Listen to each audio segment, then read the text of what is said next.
Hello friends, welcome to my YouTube channel. आज की कथा है क्यों हार गए हनुमान जी से शनिदेव।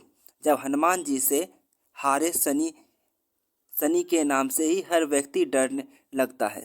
शनि की दशा एक बार शुरू हो जाए तो 7.5 साल बाद ही पीछा छोड़ती है। लेकिन हनुमान भक्तों को शनि से डरने की तनिक भी जरूरत नहीं है। शनि ने हनुमान को भी डराना चाहा, लेकिन मुंह की खानी पड़ी। आइए जाने कैसे। महान पराक्रमी हनुमान जी अमर हैं। पवन पुत्र हनुमान रघुकुल के कुमारों के कहने से प्रतिदिन अपनी आत्मकथा का कोई भाग सुनाया करते थे। उन्होंने कहा कि मैं एक बार संध्या समय अपने आराध्य श्री राम का स्मरण करने लगा तो उसी समय ग्रहों में पाप ग्रह मंदगति सूर्यपुत्र शनिदेव पधारे। वह अत्यंत कृष्ण वर्ण के भीषणाकार थे। वह अपना सिर प्राय झुकाए रखते थे। जिस पर अपनी दृष्टि डालते हैं वह अवश्य नष्ट हो जाता है।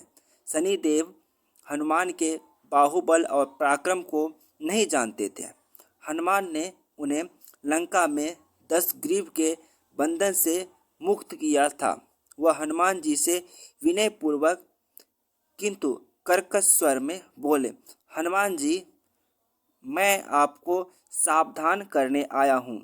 त्रेता की बात दूसरी थी, अब कलयुग प्रारंभ हो गया है। भगवान वासुदेव ने जिस क्षण अपनी अवतार लीला का समापन किया उसी क्षण से पृथ्वी पर कली का प्रभुत्व हो गया। यह कलयुग है। इस युग में आपका शरीर दुर्बल और मेरा बहुत बलिष्ठ हो गया है। अब आप पर मेरी सड़ी साथी की दशा प्रभावी हो गई है। मैं आपके शरीर पर आ रहा हूँ। शनिदेव को इस बात का तनिक भी ज्ञान नहीं था कि रघुनाथ के चरणाश्रितों पर काल का प्रभाव नहीं होता।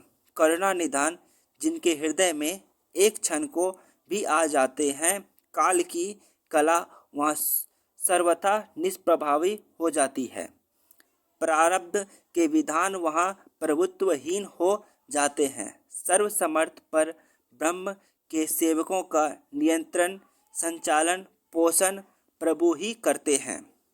उनके सेवकों की और दृष्टि उठाने का साहस कोई सुर असुर करे तो स्वयं अनिष्ट भाजन होता है।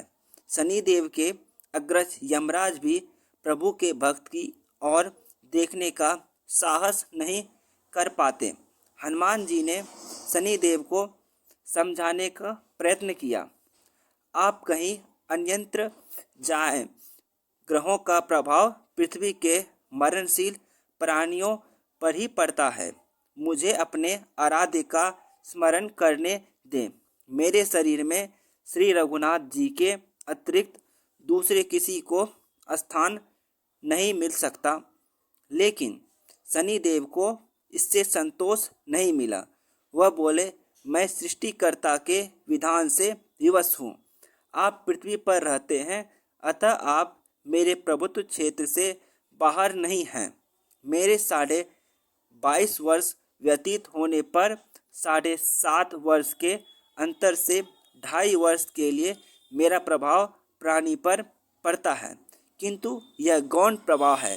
आप पर मेरी 7.5 आज इसी समय से प्रभावी हो रही हो है। मैं आपके शरीर पर आ रहा हूँ, इसे आप टाल नहीं सकते। फिर हनुमान जी कहते हैं, जब आपको आना ही है तो आइए।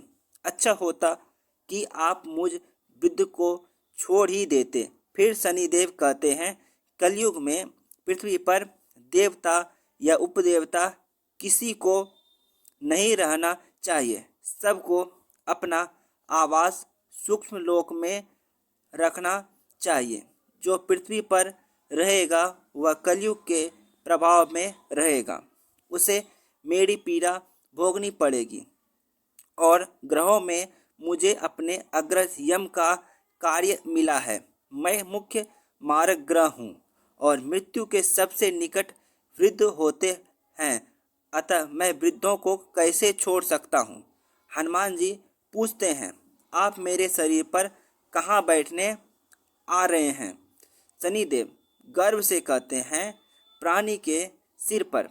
मैं 2.5 वर्ष प्राणी के सिर पर रहकर उसकी बुद्धि विचलित बनाए रखता हूँ।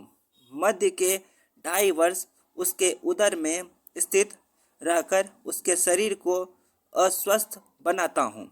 वो अंतिम 2.5 वर्ष पैरों में रहकर उसे भटकाता हूँ।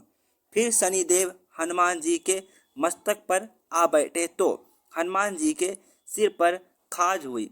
इसे मिटाने के लिए हनुमान जी ने बड़ा पर्वत उठाकर सिर पर रख लिया। शनिदेव चिल्लाते हैं, यह क्या कर रहे हैं आप।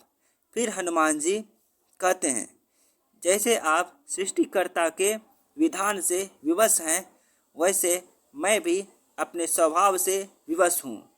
मेरे मस्तक पर खाज मिटाने की यही उपाय पद्धति है। आप अपना कार्य करें और मैं अपना कार्य। ऐसा कहते ही हनुमान जी ने दूसरा पर्वत उठाकर सिर पर रख लिया।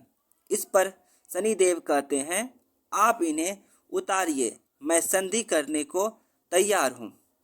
उनके इतना कहते ही हनुमान जी ने तीसरा पर्वत उठाकर सिर पर रख लिया तो शनिदेव चिल्लाकर कहते हैं, मैं अब आपके समीप नहीं आऊँगा।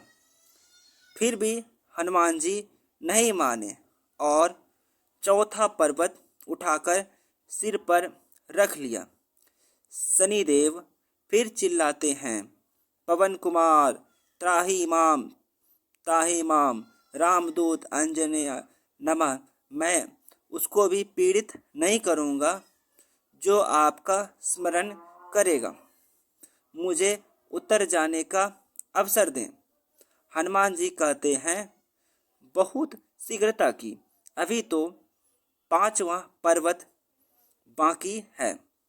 और इतने में ही शनि मेरे पैरों में गिर गए और कहा, मैं सदैव आपको दिए वचनों का स्मरण रखूँगा। आघात के उपचार के लिए शनिदेव तेल मांगने लगे। हनुमान जी तेल कहाँ देने वाले थे। वहीं शनिदेव आज भी तेल दान से संतुष्ट होते हैं। आगे ऐसे ही वीडियो देखने के लिए हमारे चैनल के साथ